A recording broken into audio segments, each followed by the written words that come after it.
സമ്പത്തും നമുക്ക് ആ കൊല്ലം മുഴുവൻ ഉണ്ടായി തീരട്ടെ എന്നുള്ള ഒരു ആശംസയ്ക്ക് വേണ്ടിയിട്ടാണ് അത് കൊടുക്കുന്നത്.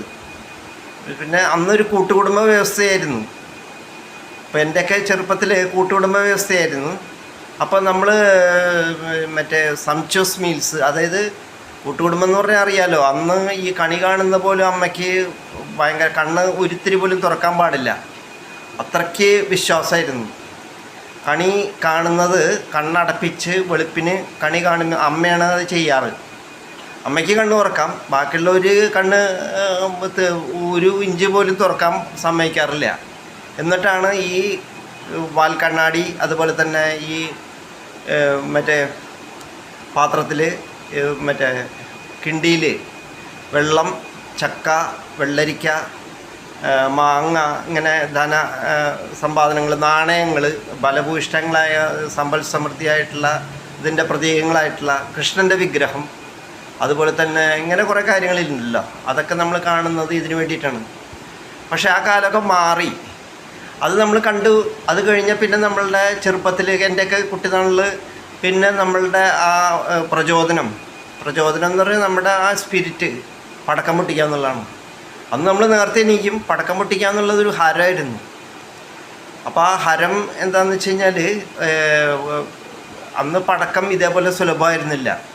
പടക്കം കുറച്ച് മേടിക്കുമ്പോൾ തന്നെ നമുക്കത് പൊട്ടിക്കുമ്പോൾ ഉണ്ടാവുന്ന ത്രില്ല്, ആ ത്രില്ലിലാണ് കാര്യം.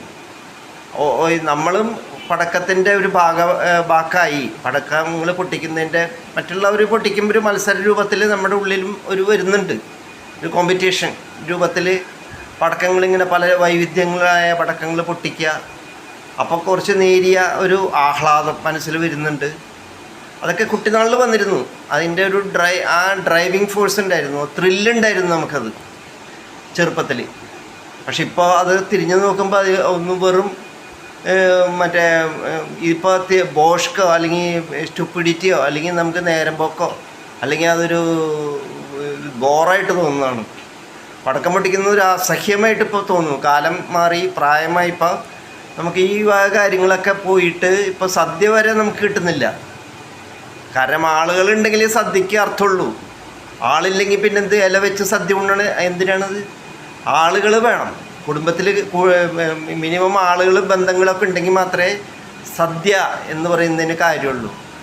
അതുപോലെ തന്നെ ഈ വക സമ്പ്രദായങ്ങളൊക്കെ ആചരിക്കണമെങ്കിൽ ഒരു മനസ്സും അതുപോലെ തന്നെ ആളുകളും കുടുംബക്കാരും ഒക്കെ ഉണ്ടെങ്കിൽ മാത്രമേ ഇതിനൊക്കെ ഒരു പ്രസക്തി ഉള്ളൂ.